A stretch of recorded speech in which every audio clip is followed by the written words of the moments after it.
भारत का ये दृश्य केवल एक धार्मिक आयोजन का नहीं बल्कि एक अद्भुत मानवता के संगम का है।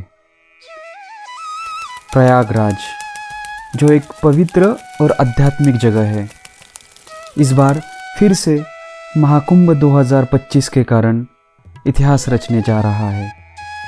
यहाँ हर साल लाखों श्रद्धालु आते हैं, लेकिन इस बार कुछ खास होने वाला है।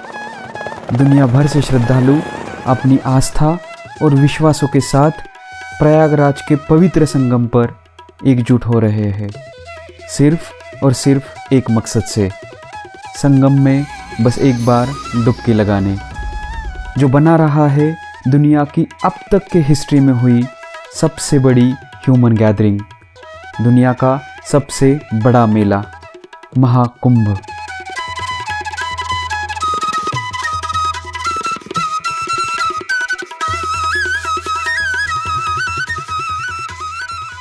महाकुंभ एक ऐसा पर्व है जो प्रत्येक 12 वर्षों में आयोजित होता है और इसमें शामिल होना हर हिंदू भक्त के जीवन का एक महत्वपूर्ण अनुभव माना जाता है।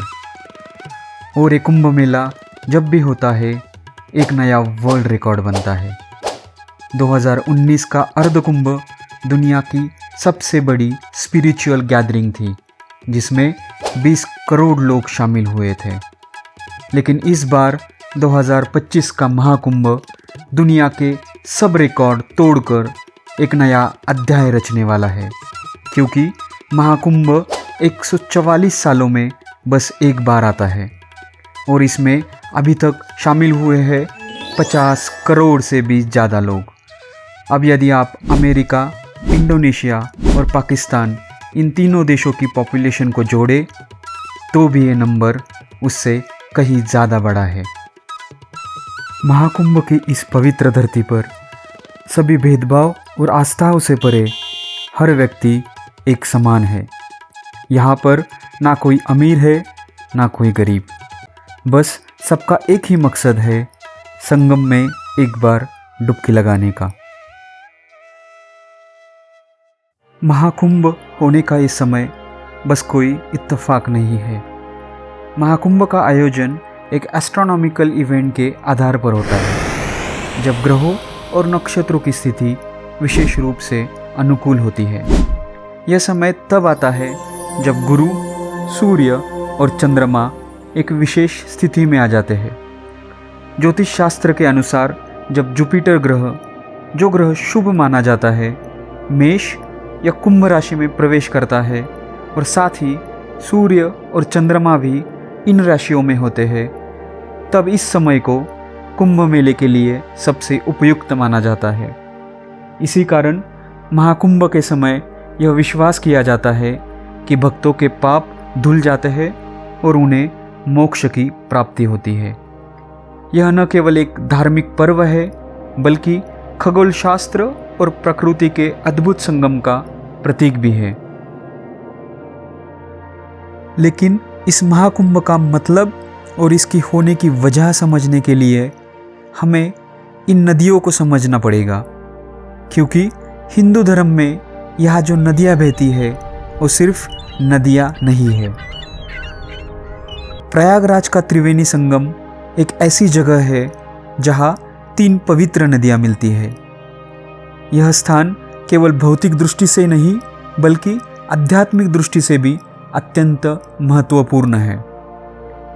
यह त्रिवेणी संगम माँ गंगा, यमुना और सरस्वती के संगम स्थल के रूप में जाना जाता है।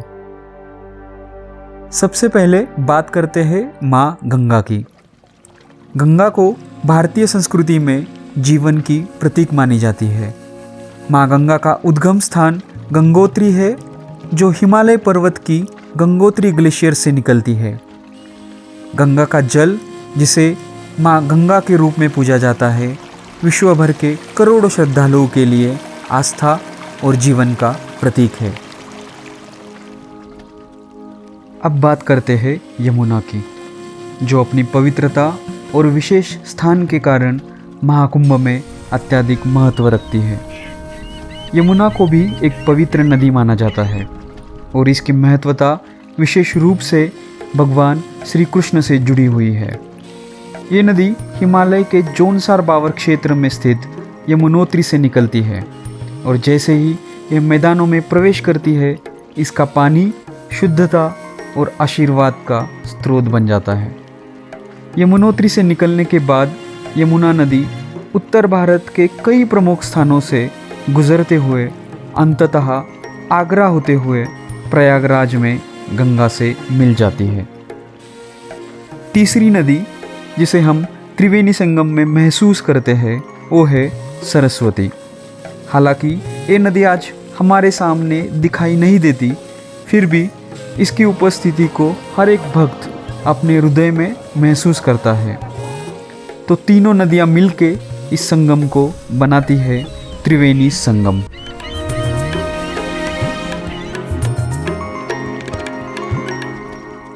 माना जाता है महाकुंभ की शुरुआत पौराणिक कथाओं से जुड़ी हुई है।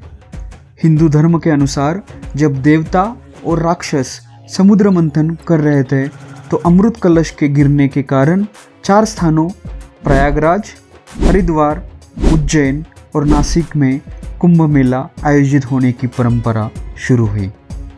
महाकुंभ के इस महान आयोजन में जब लाखों श्रद्धालु त्रिवेणी संगम में स्नान करने आते हैं तो उनके आकर्षण का एक और पहलू होता है, जिनका अस्तित्व इस आयोजन में एक विशेष मायने रखता है।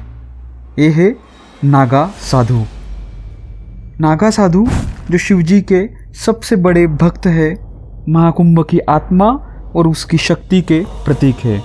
इन साधुओं के बारे में कहा जाता है कि ये वे लोग हैं जिन्होंने भौतिकता से परे जाकर केवल अपने आत्मिक अनुभव और भगवान की प्राप्ति को ही जीवन का उद्देश्य माना है।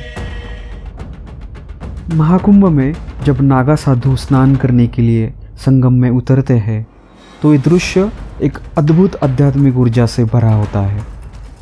महाकुंभ के दौरान नागा साधु जो हिंदू धर्म के रक्षक हैं, अपने अनोखे स्वरूप और साधना के कारण श्रद्धालुओं के लिए प्रेरणा का स्रोत होते हैं। उनका जीवन हमें सिखाता है कि वास्तविक शांति और मोक्ष का मार्ग केवल बाहरी दुनिया से नहीं बल्कि भीतर की यात्रा से होकर जाता है।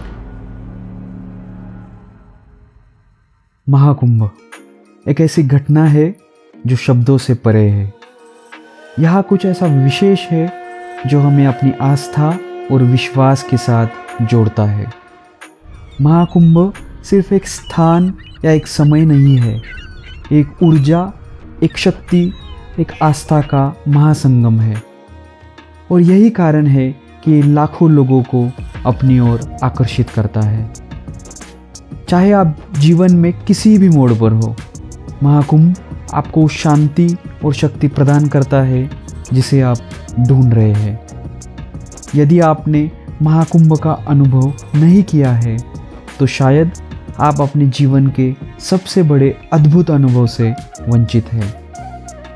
इस आयोजन में एक ऐसी दिव्यता है जो केवल यहाँ आने से ही महसूस की जा सकती है। महाकुंभ हर किसी को कम से कम एक बार अपने जीवन में ज़रूर देखना चाहिए, क्योंकि इससे हम बस यहाँ आकर महसूस कर सकते हैं। तो क्या आप तैयार हैं अपने इस जीवन की यात्रा को एक नया अध्याय देने के लिए?